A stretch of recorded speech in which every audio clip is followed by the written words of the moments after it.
Áno, pomalinky sa to dostáva do normálu, stačí, keď sa priebežne zapojíte. Nechoďte blízko sem, by ste si náhodou nestúpali na vlečky šiat.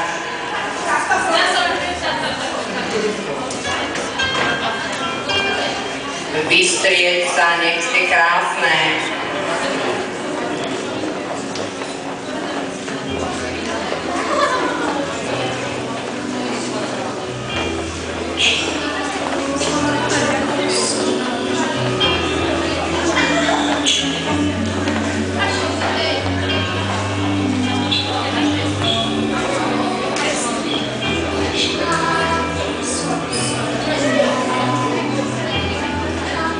Niektorým sa možno zdajú modelky, ktoré boli v svadobnom oblečení, zvláštne extravagantné, ale keď